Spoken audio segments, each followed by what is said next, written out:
Hello everyone, कैसे हो सभी। तो जैसा कि आप लोगों को पता होगा, सबसे पहले तो तेजस एजुकेशन हब पे आप सभी का स्वागत है।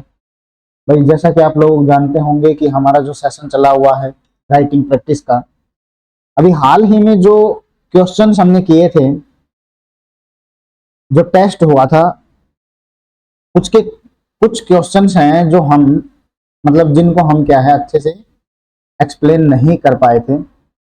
एक मिनट रुकना। उनको क्या है हम एक्सप्लेन नहीं कर पाए थे। ठीक है, एक डिटेल्ड वीडियो क्या है नहीं आई थी हमारी। आज हम क्या कर रहे हैं भाई, इसका जो क्वेश्चन नंबर 1 है उसका पार्ट ए है, उसको देखेंगे। और ये क्वेश्चन क्या है, archaeological sources of ancient Indian history, कि भाई हमें यहाँ पे सिर्फ आर्कियोलॉजिकल सोर्स बताना है। अगर मैं नीचे अगर हिंदी में इस क्वेश्चन को देखूंगा तो पुरातात्विक क्या है स्रोत हमें बताने हैं, उनका अध्ययन करना है, वो भी प्राचीन भारतीय इतिहास का। ठीक है, चलो एक बार इस क्वेश्चन को एक बार देखते हैं। ठीक है, देखो इस क्वेश्चन में क्या था हमारे पास। अब देखो यहाँ पे कीवर्ड्स क्या है, यहाँ पे है पुरातात्विक स्रोत, ठीक है, और प्राचीन भारतीय इतिहास का बताना है। तो देखो मेरे को इंट्रो में है ना, इंट्रो में ज्यादा कुछ देना नहीं है, बस मेरे को इतना बताना है।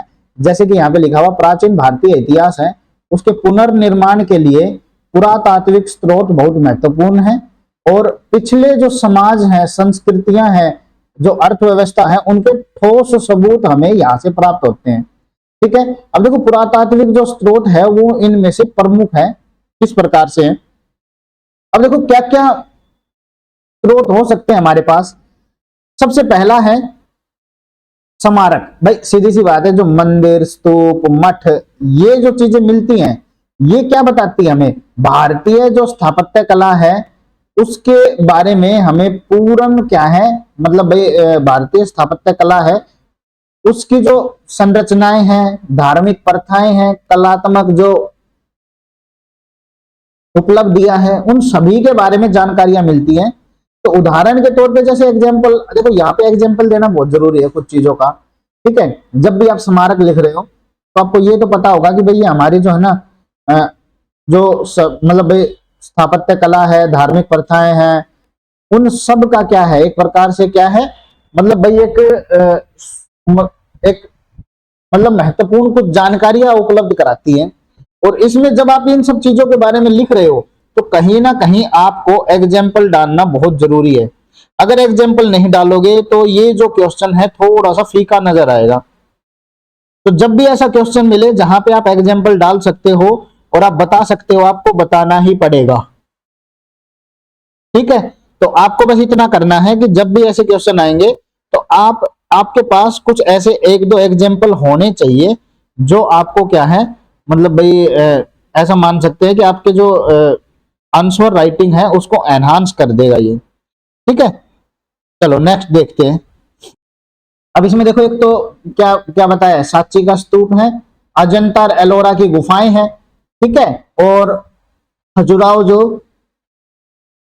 टेम्पल है, जो ये इसका एक एग्जाम्पल हो सकता है। तो मेरे पास देखो अगर मैं सही से, और देखो मैंने क्या करना है कि भाई 10 वर्ड में अगर लिखना है तो मैंने आपको बताया था कि जो इंट्रो है, इंट्रो वो 30 मार्क्स मतलब 30 वर्ड्स का या फिर 20 वर्ड्स का, 30 या 20 के बीच में रहना चाहिए।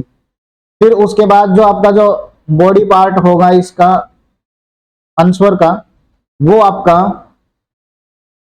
70 से 90 या 100 के आसपास होना चाहिए इसके बीच में। और जो कंक्लूजन है, कंक्लूजन आपका 20 से 30 वर्ड में होना चाहिए। तो यहाँ पे देखो अगर आप यहाँ पे जैसे आपने स्मारक लिखा तो उसमें मंदिर, स्तूप, मठ वगैरह इन सब के बारे में लिख के और ये बता देना है कि भाई ये धर्म प्रथाएं और कलात्मक जो उपलब्धियां हैं उनके बारे में जानकारी प्रदान करता है, और एक या दो एग्जाम्पल दे दो, इनफ है, इससे ज्यादा नहीं लिखना है कुछ। ठीक है, अननेसेसरी चीजें हमें नहीं डालनी है इस टाइप के क्वेश्चन में। तो इस चीजों का हमेशा ध्यान रखना है आपको कि अननेसेसरी जो पूछा गया है ना सिर्फ उसी के बारे में ही बात करनी है हमें। ठीक है, चलो नेक्स्ट है, जो दूसरा है वो है शिलालेख। ठीक है। दूसरा क्या है, शिलालेख। भाई पहला तो था मेरा मॉन्यूमेंट, अब दूसरा क्या है, इंस्क्रिप्शन। क्या है, इंस्क्रिप्शन। अब देखो इंस्क्रिप्शन वगैरह है, अब इसमें एक देखो एक वर्ड आता है एपिग्राफी। हालांकि ये लिखने की जरूरत नहीं है, लेकिन आप इसमें डाल सकते हो। जैसे कि पत्थर, धातु और अन्य जो सामग्रियां हैं उनके मतलब जैसे शिलालेख वगैरह हैं, उन पर कुछ राजनीतिक घटनाएं, प्रशासनिक प्रथाएं और सामाजिक जो है ना स्थितियां, वो हमें बहुत सारी बहुमूल्य जानकारियां प्रदान करती हैं। ठीक है, तो कहीं ना कहीं ये क्या है, अगर आप देखोगे तो एपिग्राफी जो है ना, एपिग्राफी का मतलब यही होता है कि जो मेटल हो गया, स्टोन हो गया, जो ऐसे मतलब भाई अदर मटेरियल होते हैं ना जिनके ऊपर कुछ मतलब भाई पॉलिटिकल इवेंट्स है, जैसे राजनीतिक घटनाएं हैं, एडमिनिस्ट्रेशन से रिलेटेड जो है, सामाजिक जो है ना मतलब भाई कंडीशन है, उनकी जानकारियां जब हमें मिलती हैं तो उसे हम बोलते हैं एपिग्राफी। जैसे उदाहरण के तौर पे इसका देखो सीधा सा एग्जांपल, अशोक के जो शिलालेख है, मौर्यन शासनकाल के बारे में पता चलता है, बौद्ध प्रभाव के बारे में पता चलता है। तो ये तो आप आराम से लिख सकते थे। ठीक है, नेक्स्ट क्या है, सिक्के।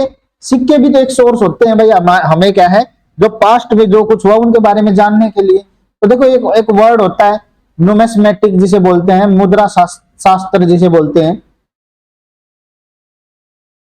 पास्ट में भी मैंने शायद इसके ऊपर एक क्वेश्चन कराया था आपको। ठीक है, देखो सिक्के है ना, सिक्के हमें आर्थिक इतिहास, व्यापार प्रथाएं और राजनीतिक परिवर्तन को समझाने में मदद करते हैं। भाई ये हमें क्या क्या बताएंगे सिक्के ज्यादा, भाई उस समय जो इतिहास रहा होगा, हिस्ट्री रही होगी, आर्थिक स्थिति कैसी थी। क्योंकि अगर मान लो सोने के सिक्के इस्तेमाल हो रहे हैं, इसका मतलब बहुत ही मजबूत क्या था, मतलब अर्थव्यवस्था थी।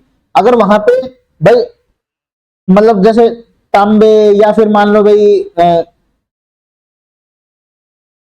लैड के भी कईयों ने सिक्के चलाए, अलग अलग प्रकार के सिक्के चलाए, आप ये मान सकते हो। तो वो क्या दर्शाता है कि भाई आर्थिक स्थिति को भी दर्शाता है ना, कि वहां पे अगर सोने के सिक्कों का इस्तेमाल हो रहा है तो इसका मतलब क्या है कि वहां पे जो अर्थव्यवस्था है वो बहुत अच्छी थी। ठीक है, और ये व्यापार प्रथाएं या राजनीतिक परिवर्तन जो है उसको समझाने में भी मदद करते हैं। देखो अक्सर क्या है ना, ऐसे जो शासकों के नाम भी इनके ऊपर लिखे रहते हैं, उनके चित्र भी होते हैं उनके ऊपर। तो ये जो शासन काल में है ना, इस इनके जो शासन काल के बारे में भी मतलब लिखा होता है कि भाई कब ये सिक्के जारी हुए, तो वो एक है ना कालक्रम भी लिखा हुआ होता है। तो कहीं ना कहीं हमें क्या है, और उनका जो है ना कहां कहां तक उनका मतलब भाई एक ये बोल सकते हो कि भाई उनका राज्य फैला हुआ था, ये कई जानकारियां हमें इन सिक्कों से मिल जाती हैं। तो ये बहुत इंपॉर्टेंट हो जाता है हमें क्या है इनके बारे में पता करना, मतलब इनके बारे में लिखना। अब देखो मिट्टी के बर्तन वगैरह होते हैं, उनकी कलाकृतियां होती है, मिट्टी के बर्तन या उपकरण होते हैं। भाई खुदाई के दौरान बहुत सारे ऐसे मिट्टी के बर्तन या मतलब भाई आप यूं बोल सकते हो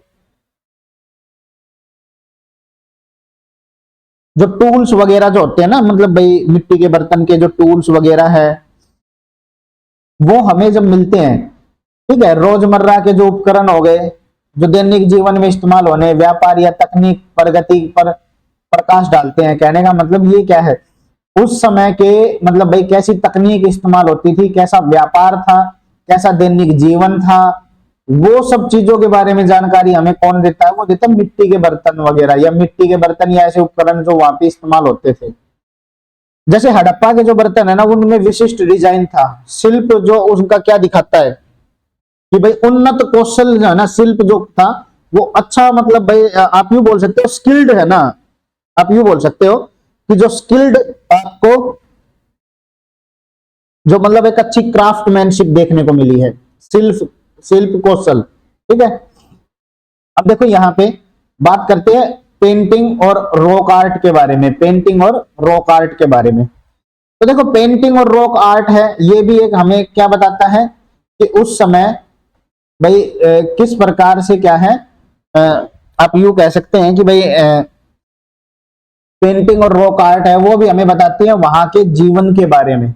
जैसे कि गुफा पेंटिंग है, भाई रॉक आर्ट है, गुफा पेंटिंग है। भीमबेटका में भीमबेटका में जो हमें ये मिली है, ये क्या दिखा रही है, वहां पे बहुत सारे चित्र ऐसे बने हैं जो शिकार करते हुए, नृत्य करते हुए, या अनुष्ठानों के भी दृश्य हमें दिखाई देते हैं। तो ये जो है ना प्राग ऐतिहासिक जो समुदाय है, सांस्कृतिक और सामाजिक जीवन की जो झलक है, हमें वो कहां से मिलती है? पेंटिंग या रॉक आर्ट से देखने को मिलती है। अब देखो जीवाश्म जो विज्ञान है, जीवाश्म विज्ञान, आप ये बोल सकते हो जो फॉसिल्स वगैरह जो है ना, जो हमें देखने को मिलते हैं, इसको क्या बोलते हैं? जीवाश्म विज्ञान को इंग्लिश में इसको बोलते हैं पेलियोंटोलॉजी। पेलियोंटोलॉजी, ठीक है। तो जीवाश्म विज्ञान होता है ना, जो जीवाश्म वगैरह है, मान लो कि भाई आप यूं मान सकते हो जो फॉसिल्स वगैरह है, जीवाश्म और जो जैविक जो अवशेष है, प्राचीन जो मतलब जो आबादी है उसके पर्यावरण, उसके आहार और स्वास्थ्य को समझाने में मदद करते हैं। कि भाई जैसे कंकाल वगैरह के अवशेष मिलते हैं या पौधों के जीवाश्म मिलते हैं, तो हमें वो क्या पता चलता है कि भाई जैसे कि किसी की मौत कैसे हुई है, या फिर मान लो कि भाई वहां का पर्यावरण कैसा था, आहार कैसा था, ये सब चीजों को जानने में हमें मदद मिलती है इन मतलब भाई जीवाश्म और अवशेषों से। अच्छा, नेक्स्ट क्या है? वास्तुकला और अवशेष। वास्तुकला और अवशेष, भाई कहने का मतलब मतलब भाई आर्किटेक्चरल जो है ना रिमेन वगैरह जो हमें देखने को मिलते हैं, जैसे शहरी नियोजन के बारे में पता चलता है कि भाई पता होगा कि जो हड़प्पा या मोहनजोदारो है, वहां पे जो शहर जो है ना उनकी खुदाई के समय क्या पता चलता है कि भाई उन्नत शहरी नियोजन है वहां पे था, और जल निकासी प्रबंधन वहां पे अच्छा था, अन्न भंडारण भी अच्छा था, आवासीय संरचनाएं भी अच्छी थी। कहने का मतलब वही है कि वहां पे जो है ना, मतलब जो आप यूं कह सकते हो कि जो ड्रेनेज पैटर्न था, ग्रेनरी थी, जो अन्न भंडार, जो आवासीय संरचना था, रेजिडेंशियल जो स्ट्रक्चर वगैरह है, ठीक है, अर्बन प्लानिंग की बात करें तो जैसे कि शहरी नियोजन की बात करें, तो ये जो है ना हमें क्या देखने को मिलता है कि भाई उन्नत मतलब भाई प्रकार का था, और जो वहां पे सिंधु घाटी सभ्यता के परिष्कार को उजागर करता है। कहने का मतलब जो ये है ना, वहां की सिंधु घाटी सभ्यता है, उसके जो सोफिस्टिकेशन है ना, मतलब भाई वहां की जो एक प्रकार से जो वहां की जो लाइफ उसको उजागर करने में यानी हाईलाइटिंग करने में हेल्प करता है, ठीक है। विविध कलाकृतियों की अगर हम बात करें तो विविध का मतलब क्या होता है? देखो कुछ ऐसे मिसलिनियस आर्टिफैक्ट भी मिले हैं, जैसे आभूषण मिलते हैं, उपकरण मिलते हैं, हथियार मिलते हैं। ये प्राचीन समाज के तकनीकी उन्नति और व्यापार संबंधों और सांस्कृतिक प्रथाओं के बारे में जानकारी प्रदान करते हैं। कहने का सीधा सा मतलब ये है कि ये है ना, हमें कितनी भाई वहां की टेक्नोलॉजी एडवांस थी, यानी तकनीक कितनी उन्नत थी, व्यापार संबंधों के बारे में यानी ट्रेड रिलेशन के बारे में बात करेगा, कल्चरल और जो मतलब भाई वहां का जो प्रैक्टिस वगैरह थी, यानी जो सांस्कृतिक प्रथाएं थी उस एंशियंट टाइम के की जो उन सभी चीजों के बारे में हमें बताता है। उदाहरण के लिए अगर हम देखें, जो बाद के जो वैदिक स्थल हैं, लोहे के औजारों की जो खोज है उस अवधि की तकनीकी प्रगति को इंगित करती है। कहने का मतलब यही है कि जब वहां पे देखो सीधी सी बात है, जब शुरू में इंडस वैली सिविलाइजेशन में ब्रॉन्ज एज थी, ब्रॉन्ज एज के बाद जो है बाद में हमारे पास क्या है? आयरन एज आई थी। और ये आयरन एज क्या दिखाती है कि भाई हमारे यहाँ पे ये इंडिकेट करता है कि एडवांस जो टेक्नोलॉजी है, जो एडवांस प्रोग्रेस है, उसके बारे में हमें बताता है, ठीक है। नेक्स्ट देखो, ये इसका देखो कंक्लूजन हो जाएगा, निष्कर्ष हो जाएगा। कंक्लूजन निष्कर्ष में देखो क्या है भाई, ये जो पुरातात्विक जो स्रोत है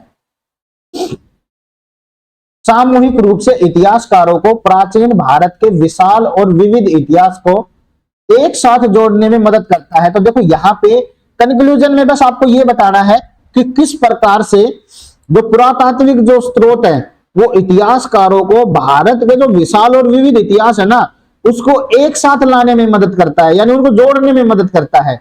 और इससे क्या है, लोगों के जीवन, विश्वास और उन्नति की एक झलक देखने को मिलती है। उन्नति की क्या है? एक झलक देखने को मिलती है, ठीक है।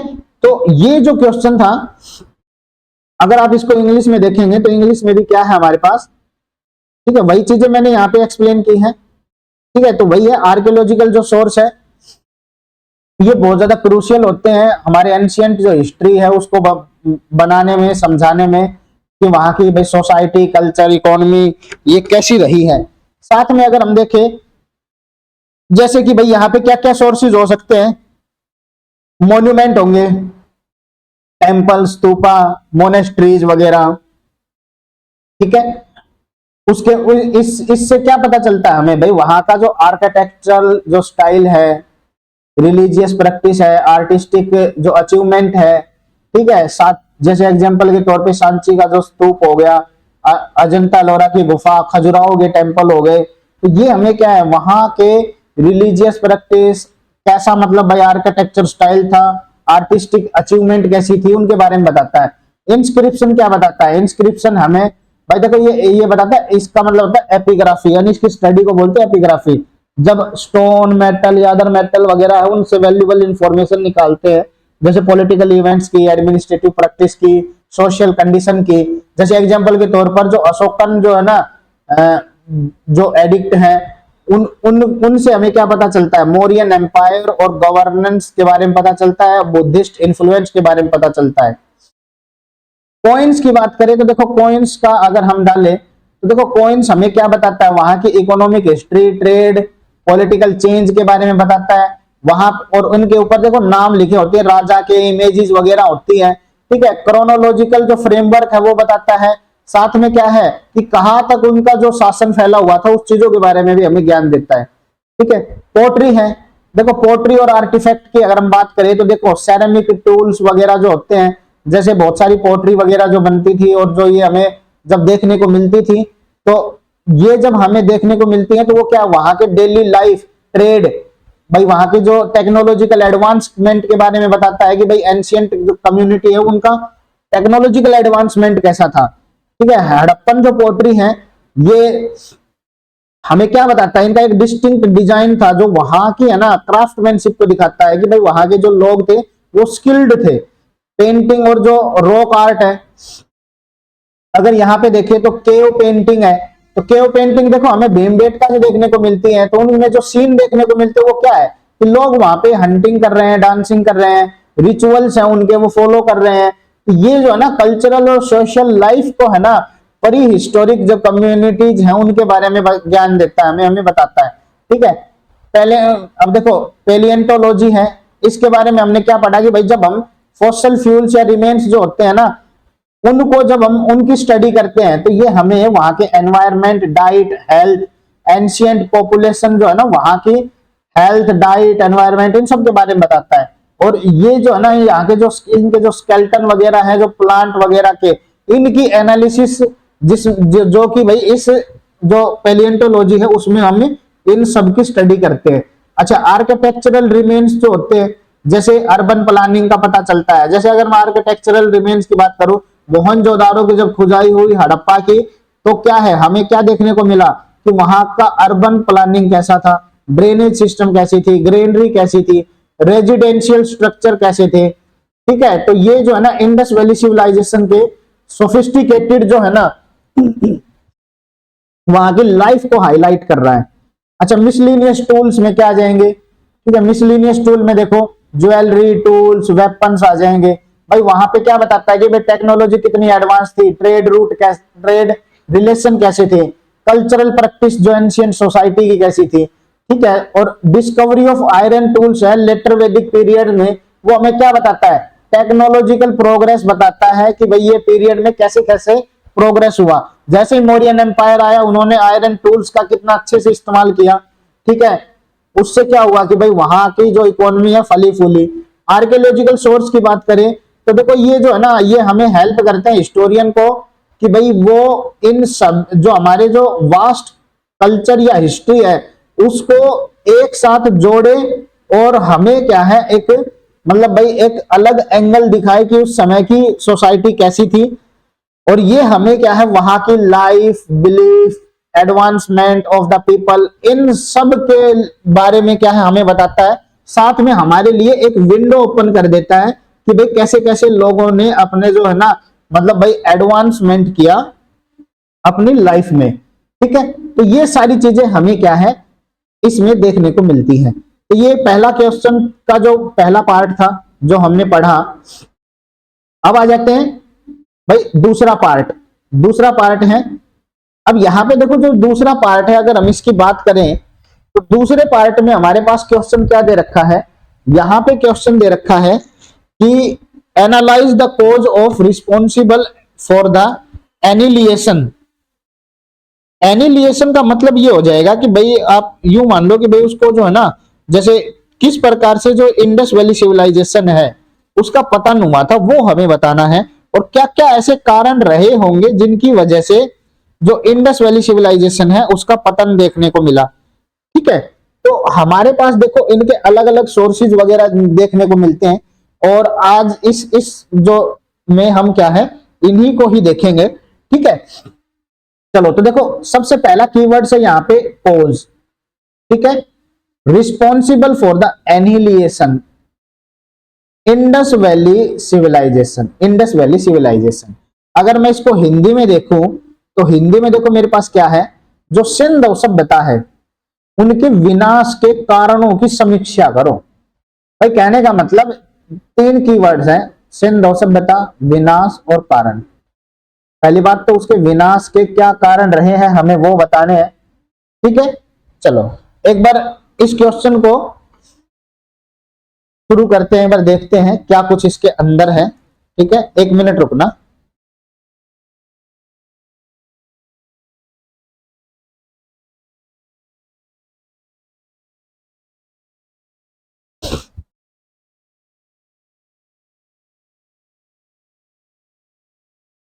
चलो नेक्स्ट इस क्वेश्चन को एक बार देखते हैं क्या है।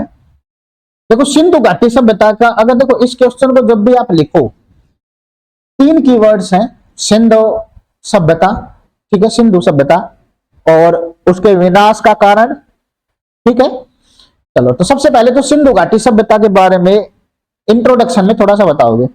मेरे को आज थोड़ा सा जुकाम हो रखा है, थोड़ा सा इश्यू हो रहा है वीडियो बनाते समय, बट कोई नहीं, आप एडजस्ट कर लोगे, पता है मुझे। ठीक है, सिंधु घाटी सभ्यता है, अगर इसके बारे में बात करें भाई, इसे हड़प्पा सभ्यता के नाम से भी जाना जाता है, और इसका जो है ना पतन विद्वानों के बीच काफी बहस का विषय है। संभवतः कई कारक ऐसे रहे हैं, जैसे 1900 ईसा पूर्व के आसपास इसके अंतिम पतन में योगदान है। कुछ ऐसे प्रमुख कारण थे जिनके कारण ये सब हुआ। इंट्रो में बस मामूली सी चीज लिखनी है, इसमें आप हड़प्पा सभ्यता का काल भी लिख सकते थे कि हड़प्पा सभ्यता है किस समय से किस समय तक रही है। ठीक है, तो वो भी आप डाल सकते थे। चलो अब देखो शुरुआत करते हैं। यहाँ पे सबसे पहला है पर्यावरण परिवर्तन। पर्यावरण परिवर्तन यानी भाई आप ये बोल सकते हो कि भाई इकोलॉजिकल जो है ना इम्बैलेंस जो हमें देखने को मिलता है, यानी क्लाइमेट चेंज, आप ये भी बोल सकते हो। जैसे कि भाई देखो सबसे पहला है जलवायु परिवर्तन। ठीक है, सबसे पहला है जलवायु परिवर्तन। अब देखो पर्यावरण के अंदर ही दो पॉइंट बन सकते हैं, एक तो जलवायु परिवर्तन और एक नदियों की गतिशीलता। ठीक है, एक दो पॉइंट बन जाएंगे इसके अंदर। एक बन जाएगा कि भाई पर्यावरण से रिलेटेड, जलवायु से रिलेटेड, और जलवायु से रिलेटेड जब भी होगा, मान ले भाई हम हमारे पास इकोलॉजिकल इम्बैलेंस की अगर हम बात करेंगे तो देखो एक व्यक्ति है, अगर हम बात करें इकोलॉजिकल जो इम्बैलेंस की बात करेगा तो एक व्यक्ति का नाम सामने आता है जिनका नाम है फेयर सर्विसेज। फेयर सर्विसेज, इन्होंने मतलब फेयर सर्विसेज करके जो थे, उन्होंने क्या है, एक ये संस्था थी शायद, इन्होंने क्या बोला था कि सिंधु घाटी सभ्यता है उसका जो मतलब भाई पतन है उसमें इकोलॉजिकल इम्बैलेंस का हाथ रहा है। जलवायु परिवर्तन की बात करें तो कहने का मतलब महत्वपूर्ण जलवायु परिवर्तन जैसे मानसून की तीव्रता में कमी आ जाना, लंबे समय तक सूखे का कारण बनना, या फिर मान लो कृषि में गंभीर प्रभाव पड़ा होगा कोई, या फिर मॉनसून की जो बारिश है बहुत और ये जो है ना कृषि का जो बड़ा प्रभाव था ये मानसून की मतलब बारिश के ऊपर अधिक निर्भर करता था, और अगर मान लो इसी में ही अगर कुछ चेंजमेंट आ गया, इकोलॉजिकल इम्बैलेंस आ गया, तो उससे क्या होगा कि भाई इन्होंने यही सोचा होगा कि हम इस एरिया को छोड़ के कहीं दूसरी जगह शिफ्ट हो जाए। ठीक है। अब देखो ऐसा एक था नदी की गतिशीलता के ऊपर भी कुछ लोगों ने बोला हुआ था। ठीक है, नदी की गतिशीलता का मतलब क्या है, रिवर जो डायनेमिक्स वगैरह होते हैं ना, उसके वजह से भी हो जाता है। जैसे कि भैया अगर ना यहाँ पे एक जैसे इंडस नदी है, इंडस रिवर है, उसके है ना मतलब भाई एक प्रकार से उसके शिफ्टिंग की वजह से कि भाई ये अपनी रास्ता चेंज कर गई, कुछ लोगों ने अपनी जगह क्या है वहां से छोड़ दी होगी और वो कहीं दूसरी जगह पे शिफ्ट हो गए। तो ये बात किसने बोली थी, एक व्यक्ति थे, नाम था लैम्ब्रिक करके, लैम्ब्रिक करके एक व्यक्ति थे जिन्होंने क्या है इस मतलब इंडस रिवर शिफ्टिंग के बारे में इन्होंने बताया था। ठीक है, तो इनके बारे में इन्होंने अपनी मतलब भाई अपने विचार रखे थे। देखो सरस्वती नदी के सूखने और सिंधु घाटी नदी के मार्ग के परिवर्तन मतलब से जल आपूर्ति और कृषि गतिविधियां बाधित हो सकती है। बार बार बाढ़ आने या नदी के मार्ग के परिवर्तन से बड़े शहरी केंद्रों को बनाए रखना मुश्किल हो जाता है। तो कहने का मतलब यही है कि जब बार बार बाढ़ आएंगी या नदी के मार्ग में मतलब नदी है वो अपना मार्ग है वो उसको अपना परिवर्तन कर लेगी, तो बड़े ऐसे शहर होते हैं ना ये अपना मतलब भाई उनका जो शहरों का जो केंद्र है वो रखना बहुत मुश्किल हो जाता है। और इसी वजह से क्या है कहीं ना कहीं ये सब भी देखने को मिला। तो कहने का मतलब डिफिकल्ट हो जाता है सस्टेन करना लार्ज जो बड़े अर्बन सेंटर्स होते हैं उनको। पानी के बिना क्या ही जीवन है। ठीक है, चलो नेक्स्ट क्या है, नेक्स्ट है आर्थिक गिरावट। अब देखो दूसरा पॉइंट बन गया मेरा आर्थिक गिरावट। अब इसके अंदर देखो व्यापार के बारे में बताया जा रहा है कि भाई हो सकता है कि भाई वहां पे जो इकोनॉमी है वो डिक्लाइन कर गई हो, व्यापार में मतलब भाई आप यू मान लो कि भाई ठीक है रिवर डायनेमिक मतलब रिवर डायनेमिक कह रहा हूं कि भाई ट्रेड है ना वो डिसरप्शन हो गया हो। अच्छा देखो मैंने यहाँ पे एक और चीज और नहीं बताई, जैसे यहाँ पे है ना इंडस रिवर में जो फ्लड वाला जो है फ्लड आए होंगे ये किसने बताया है, तो एक व्यक्ति थे जिनका नाम था जॉन मार्शल। क्या नाम था उनका, जॉन मार्शल।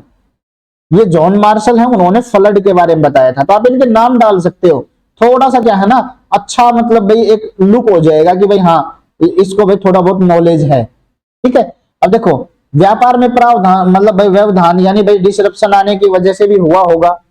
ठीक है, तो व्यापार अगर सीधी सी बात है भाई व्यापार अगर मतलब भाई व्यापार में अगर कुछ दिक्कत आएगी तो सीधी सी बात है सभ्यताएं खत्म हो जाती हैं बड़ी बड़ी। सिंधु सभ्यता है सॉरी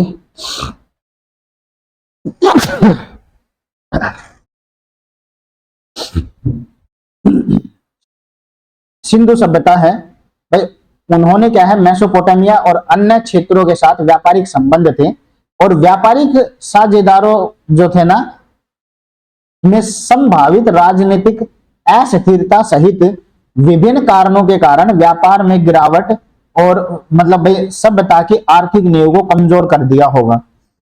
देखो सीधी सी बात है जो मेसोपोटामियन और जो अदर जो रीजन थे जैसे जैसे क्या हुआ कि भाई ट्रेड डिक्लाइन शुरू हो गया, जो इनके जो पार्टनर वगैरह थे जो ट्रेडिंग पार्टनर वगैरह थे उनके साथ मतलब क्या शुरू हो गया, इनका डिक्लाइन शुरू हो गया।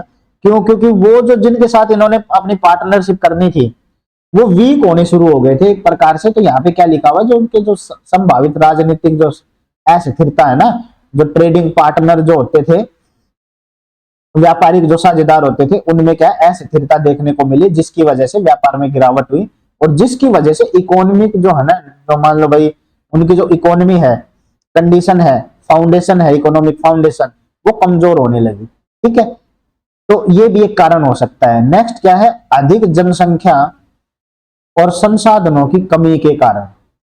अब देखो इसमें क्या हो सकता है भाई ओवर पॉपुलेशन रिसोर्स डिप्लेशन। ठीक है सॉरी देखो संसाधनों का अधिकतर जो है ना दोहन होने के कारण भी क्या है भाई यहाँ पे जो इस सभ्यता का पतन हो सकता है। जैसे कि भाई बढ़ती आबादी से वनों की कटाई की गई, मिट्टी की कमी सहित प्राकृतिक जो संसाधनों के अत्यधिक उपयोग को बढ़ावा दिया होगा। जिससे जो बड़ी शहरी आबादी के लिए पर्यावरण कम टिकाऊ हो गया होगा। ठीक है, तो सीधा सा बात यही है कि भाई यहाँ पे इतना सा कहने लग रहा है कि भाई ओवर पॉपुलेशन बड़ी होगी तो क्या होगा कि भाई आप यूं बोल सकते हैं ओवर यूज करने लगे होंगे वनों का। ठीक है, नेचुरल रिसोर्सेज है, डिफोरेस्टेशन बढ़ गया होगा। ठीक है, वनों की कटाई बढ़ गई होगी, डिफोरेस्टेशन, सोयल जो है उनका भी डिप्लेशन होना शुरू हो गया होगा, मृदा अपरदन जिसे बोलते हैं। ठीक है, तो इसकी वजह से क्या है, जो एनवायरमेंट है वो इतना मतलब भाई सस्टेबल नहीं रहा, जो मतलब भाई एक प्रकार से जो है ना जो व्यापार है वो इतना पर्यावरण के टिकाऊ नहीं रहा एक प्रकार से, और शहरी जो आबादी है ना वो बढ़ती चली गई, और इसकी वजह से जो ये सभ्यताएं हैं वो क्या हो गई, वो एक प्रकार से एक जगह छोड़ के दूसरी जगह पे वो शिफ्ट हो गए। सामाजिक और राजनीतिक कारक क्या हो सकते हैं, सामाजिक और राजनीतिक कारक।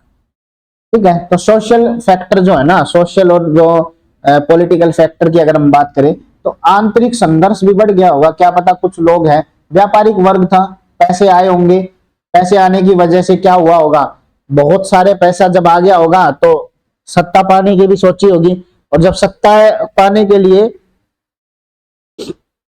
इनके बीच में आंतरिक क्या है भाई, सामाजिक संघर्ष और संघर्षों में गिरावट के योगदान भी हो सकते हैं। मजबूत केंद्रीकृत जो नियंत्रण है उसकी कमी हो गई होगी। कहने का मतलब जो सेंटर है, आप यूं मान सकते हो कि जो सेंट्रलाइज्ड जो कंट्रोल है ना वो एक प्रकार से टूट सा गया होगा, उसका विखंडन हो गया होगा, फ्रेगमेंटेशन हो गया होगा, और कमजोर होने के कारण जो है ये जो सभ्यताएं हैं टूट गई होगी, बिखर गई होगी, और इससे क्या है उन सभ्यता उस सभ्यता का क्या है विनाश हुआ होगा या पतन हुआ होगा। ठीक है, अब देखो यहाँ पे बाहरी आक्रमण या पलायन वगैरह है, वही ये भी तो हो सकता है। तो इनके बारे में किसने बोला, एक व्यक्ति थे व्हीलर, इन्होंने फॉरेन या फिर ऐसा बोल सकते हो बारबेरियन इन्वेजन की बात की है। बारबेरियन इन्वेजन का मतलब भाई बाहर से जो लोग आए होंगे उन्होंने क्या है इस सभ्यता के ऊपर अटैक किया होगा और नष्ट कर दिया होगा इस सभ्यता को। देखो कुछ सिद्धांत है, जैसे इंडो आर्यन जनजाति है जो उत्तर पश्चिम में अन्य समूह द्वारा आक्रमणों ने सभ्यता को सामाजिक और आर्थिक ताने बाने को बाधित कर दिया। हालांकि पर्यावरणीय और आर्थिक कारकों की तुलना में पुरातात्विक साक्ष्य इस सिद्धांत को कम समर्थन देते हैं। ठीक है, तो कहने का मतलब यह है कि जो पर्यावरणीय और आर्थिक जो कारण है ना इनको हायर उसमें रखा जाता है कि भाई ये मेन कारण हो सकते हैं, लेकिन जो ये जो है ना भाई बाहरी आक्रमण वगैरह या वो पलायन वगैरह इसको थोड़ा कम मतलब भाई वो जो पुरातात्विक जो साक्ष्य है वो इतना मतलब भाई उस सिद्धांत को समर्थन नहीं देते। तो कहने का सही यही मतलब हो सकता है कि भाई जो एविडेंस है ना ये ज्यादातर एनवायरमेंटल और इकोनॉमिक फैक्टर को ही समर्थन देते हैं, इन्वेजन और माइग्रेशन को नहीं, आक्रमण और जो पलायन है उसको नहीं देते। देखो महामारी की बात करें तो यहाँ पे ऐसा भी तो हो सकता है ना कि भाई कोई एपिडेमिक्स आया हो, कोई ऐसी महामारी आई हो, जैसे अभी कोरोना आया था, कुछ ऐसा आया हो, तो देखो स्वास्थ्य संकट है वो भी तो एक मेन कारण हो सकता है। तो भाई महामारी और जो व्यापक बीमारियों में भी गिरावट में भूमिका निभाई हो। हालांकि यह परिकल्पना समर्थन करने के लिए सीमित प्रत्यक्ष साक्ष्य नहीं मिलते हैं हमें। ठीक है, कहने का मतलब यही है कि भाई इस जो हाइपोथेसिस है या जो थ्योरी जो ये बता रहे हैं इसके इतने ज्यादा एविडेंस नहीं है सपोर्ट में। ठीक है, और जो ये जो एपिडेमिक्स है, ये जो डिजीज वगैरह फैलना, वाइड स्प्रेड होना, इसको क्या है इतना ज्यादा समर्थन मिला नहीं है, बट ये भी एक कारण हो सकता है। अब बात करते हैं निष्कर्ष के। निष्कर्ष की अगर बात करें तो देखो सिंधु घाटी सभ्यता का पतन के संभवतः एक कारण के बजाय उन कारकों के संयोजन के कारण हुआ है। संयोजन का मतलब सीधा सा है कि कॉम्बिनेशन, एक प्रकार से क्या है कि भाई कॉम्बिनेशन, एक कारण नहीं हो सकता, क्योंकि एक कारण से कभी भी इतनी बड़ी सभ्यताएं खत्म नहीं होती है। कहीं ना कहीं बहुत सारे ऐसे कारण एक साथ आए होंगे जिसकी वजह से पर्यावरणीय जो है ना परिवर्तन हो गया, या फिर आर्थिक चुनौती हो गई, सामाजिक उथल पुथल है, जिसकी वजह से सामूहिक रूप से शहरी केंद्रों के कर्मिक परित्याग और इस एक बार संपन्न सभ्यता के अंतिम पतन में योगदान दिया होगा। अब देखो इस लाइन का मतलब समझो कितना अच्छा, इसका देखो कितना अच्छा है ना, आप कंक्लूजन लिख सकते हो कि जो ये सिंधु घाटी सभ्यता है ना, इसका कभी भी एक कारण नहीं होगा, बल्कि कॉम्बिनेशन ऑफ दीज फैक्टर्स हो सकते हैं। कहने का मतलब बहुत सारे ऐसे कारक हैं, उनका संयोजन हो सकता है। और पर्यावरण, जैसे पर्यावरण परिवर्तन हुआ होगा उसी टाइम पे आर्थिक चुनौतियां भी झेली होगी, और समाज में भाई बहुत सारा जो है ना, मतलब भाई एक प्रकार से ये बोल सकते हो कि जो सामाजिक है ना, अपवेलिंग जिसे बोलते हैं, उथल पुथल बोलते हैं, ठीक है, वो एक साथ आई होगी, जिसकी वजह से जो इतने बड़े शहरों के बड़े बड़े केंद्र तक क्या है, वो कर्मिक परित्याग का मतलब क्या है कि भाई वो कोलैप्स हो गए, एक प्रकार से कोलैप्स हो गए, और एक इतनी बड़ी सभ्यता है उसका पतन देखने को मिला। ठीक है, यानी इतने बड़े बड़े है ना शहर, वो अबेंडन हो गए। अबेंडन मतलब लोगों ने वो खाली छोड़ दिए। तो ये जो है ना, ये इसका एक अच्छा कंक्लूजन हो सकता है। तो कहीं ना कहीं ये हमारा क्या है, क्वेश्चन नंबर जो 1 का जो बी पार्ट है, वो हमारा आंसर इसके अंदर दिया हुआ है। ठीक है, चलो एक बार इसका है ना इंग्लिश में एक बार और देख लेते हैं क्या है। तो देखो सीधी सी बात है, इंट्रो हमने पढ़ ही लिया था। ठीक है भाई, इसके ऊपर बहुत सारी डिबेट वगैरह है, लेकिन जो इसका पतन है 1920 के आसपास हुआ है। एनवायरमेंटल चेंज है, क्लाइमेट चेंज हुआ होगा। ठीक है, क्लाइमेटिक शिफ्ट हुआ होगा, मॉनसून इंटेंसिफाई हो गई होगी, डिक्रीज हो गई मॉनसून की इंटेंसिटी, डॉट्स लंबे समय तक चला होगा, जिसकी वजह से एग्रीकल्चर इंपैक्ट हुआ। और जो ये क्या है, हाईली डिपेंडेंट थे मॉनसून रेन के ऊपर। रिवर डायनेमिक्स की अगर हम बात करें, सरस्वती नदी है, इन्होंने अपने रास्ते चेंज कर लिए होंगे, इंडस रिवर है। ठीक है, एग्रीकल्चरल एक्टिविटीज है, उसको क्या हो गया होगा, जो वाटर सप्लाई जाता है वो डिसरप्ट हो गया होगा। फ्लडिंग है, उसकी वजह से जो चेंज देखने को मिला जो रिवर में, रिवर कोर्सेज में, और उसकी वजह से क्या हुआ, ये भी इतनी बड़ी जो है ना अर्बन सिविलाइजेशन सेंटर्स है, ये क्या हो गए, सस्टेन नहीं कर पाए, डिफिकल्ट हो गया इनके लिए सस्टेन कर पाना। ठीक है, जैसे एक व्यक्ति थे जिनका नाम था डीपी अग्रवाल, डीपी अग्रवाल। ठीक है, और अग्रवाल, और एक व्यक्ति थे उनका नाम था डीपी अग्रवाल और सूद करके है। ठीक है, इन्होंने क्या था, इन्होंने ये बताया था कि भाई जो घग्गर नदी है, जो एक प्रकार से जो घग्गर रिवर है, वो क्या हो गई, वो एक प्रकार से घग्गर रिवर है, वो मतलब भाई आप यूं बोल सकते हो कि ड्राई हो गई है, ड्राई हो गई। ठीक है, या फिर मान लो कि उसने अपना क्या है, मतलब भाई एरिडिटी बढ़ गई एक प्रकार से, आप यूं बोल सकते हो उस रीजन में। तो ये सब भी उन्होंने बोला हुआ है। तो मैंने बीच बीच में कुछ के नाम बता दिए जो इंपॉर्टेंट थे, जहां से मतलब भाई जो लोग, जैसे अर्थक्वेक का भी एक बनता है, जैसे अगर मान लो अगर आ जाए तो एक अर्थक्वेक का भी बनता है। ठीक है, तो अर्थक्वेक है, वो किसने बोला था, तो अर्थक्वेक लिखा हुआ था एज पर रेकीज करके एक व्यक्ति थे। ठीक है, रेकीज के अनुसार जो है ना, अर्थक्वेक भी तो एक कारण हो सकता है, अर्थक्वेक को एक कारण माना है इन्होंने। ठीक है, तो कहने का मतलब ये कुछ नाम है जो पता होना चाहिए इस सभ्यता के विनाश के बारे में जो कुछ लिखा है।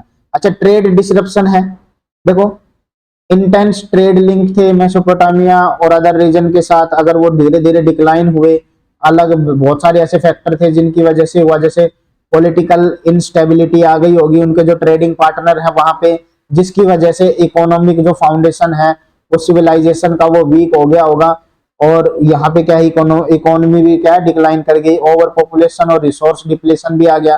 ठीक है भाई, पॉपुलेशन ग्रो की होगी तो ओवर यूज करना शुरू कर दिया होगा नेचुरल रिसोर्सेज का, जिसकी वजह से डिफोरेस्टेशन या सोयल क्या है डिप्लीशन बढ़ गया होगा, जिसकी वजह से जो एनवायरनमेंट है वो लेस सस्टेनेबल रहा, मतलब भाई लेस सस्टेनेबल हो गया होगा।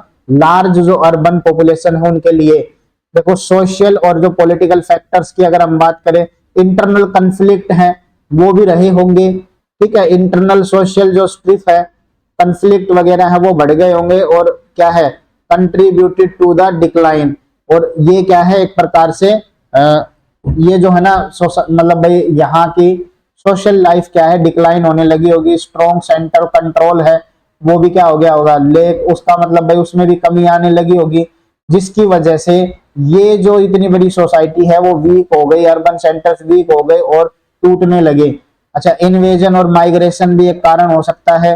भाई इन्वेजन है, जैसे इंडो आर्यन है, ट्राइब्स वगैरह उन्होंने, या फिर अदर ग्रुप्स वगैरह उन्होंने नॉर्थ वेस्ट वाला जो इंडिया है, इंडिया का जो ये नॉर्थ वेस्ट वाला रीजन है यहाँ पे अटैक किया होगा, जिसकी वजह से डिसरप्शन देखने को मिला सोशल और इकोनॉमिक फैब्रिक की जो है वहां का, उस वहां के जो सिविलाइजेशन के इकोनॉमिक और जो सोशल फैब्रिक है उसको डिसरप्ट कर दिया हो गया। तो ये जो थ्योरी है ना, ये ज्यादा सपोर्ट नहीं करती आर्कियोलॉजिकल एविडेंस को। लेकिन अगर अदर जो देखें, जैसे कि भाई एनवायरमेंटल या इकोनॉमिक फैक्टर है, तो इनसे तो क्या है, कम ये सपोर्टिव होती है आर्कियोलॉजिकल एविडेंस में ये थ्योरी इन्वेजन वाली, ठीक है। एपिडेमिक्स रहा होगा, ठीक है, हेल्थ क्राइसिस हो गए होंगे, भाई कुछ वहां पे डिजीज वगैरह फैल गया होगा, जिसकी वजह जो वो भी क्या है, एक इंपॉर्टेंट रोल प्ले करता है अगर हम देखें, डिक्लाइन होने का मतलब हो सकता है। लेकिन इसके डायरेक्ट मतलब भाई कोई एविडेंस नहीं है, बहुत कम एविडेंस है, तो इसको सपोर्ट करना, इस हाइपोथेसिस को मतलब भाई बहुत कम लोग सपोर्ट करते हैं।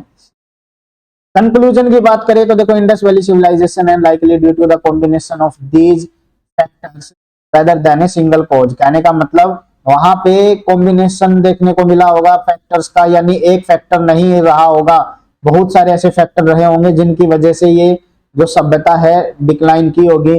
जैसे एनवायरमेंटल चेंज वगैरह देखने को मिला होगा, इकोनॉमिक जो चैलेंजेस देखने को मिले होंगे, सोशल अपवेलिंग है, कलेक्टिवली कंट्रीब्यूटेड वहां पे देखने को मिला होगा। ग्रेजुअल जो है ना, यानी ग्रेजुअल मतलब भाई धीरे धीरे लोगों ने उन शहरों को खाली कर दिया होगा, अबेंडनमेंट वगैरह देखने को मिला होगा।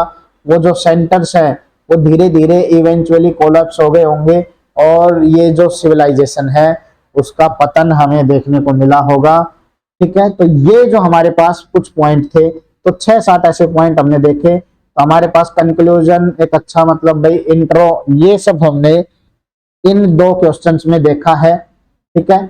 बाकी के जो क्वेश्चन है उनको भी मैं धीरे धीरे अपलोड करता रहूंगा। आपको बस इतना करना है कि इन वीडियोस को देखो, और ऐसे ऐसे कुछ ऐसे पॉइंट्स होते हैं उनको नोट करते रहो, ताकि कल को किसी क्वेश्चन में अगर आपको डालना हो तो आप उनको अच्छे से इस्तेमाल कर सके। ये मैंने कुछ लोगों के नाम भी बताए हैं, ठीक है। और आप बस इतना करना कि इनको एक बार रिवीजन कर लेना, देख लेना कि भाई क्या क्या है, दोबारा से इन क्वेश्चंस को लिख के देखना। बहुत सारी गलतियां थी आप लोगों की, जब पेपर चेक किया मैंने तो पता चला कि बहुत सारी ऐसी गलतियां कर रखी है, बहुत कुछ सीखना बाकी है अभी, आप लोगों को बहुत कुछ सीखना है। उम्मीद करता हूं कि अगले जो 5 या 4-5 महीने के अंदर मैं आप लोगों को इतना कुछ करा दूं कि आप लोग आराम से लिख सको, ठीक है। और आप बस इसको फॉलो करते रहिए, कंटिन्यू फॉलो करना है आपको, धीरे धीरे सभी चीजों का क्या है मतलब भाई सभी चीजें आपके धीरे धीरे क्लियर हो जाएंगी, सब कुछ अच्छा हो जाएगा। आपको बस ये सब चीजें करते रहना है। इसका जो क्वेश्चन नंबर 1 का जो क्वेश्चन नंबर 1 है उसका जो सी पार्ट है वो ऑलरेडी मैं करा चुका हूँ, ठीक है। तो सी पार्ट इसका ऑलरेडी मैं करा चुका हूँ, एक वीडियो वो कल अपलोड हो चुकी थी। आज जो अपलोड करूंगा वो रहेगी क्वेश्चन ए की और क्वेश्चन बी की, ठीक है। चलो मिलते हैं आपको नेक्स्ट वीडियो में, तब तक के लिए बाय बाय, सब खैर, ठीक है।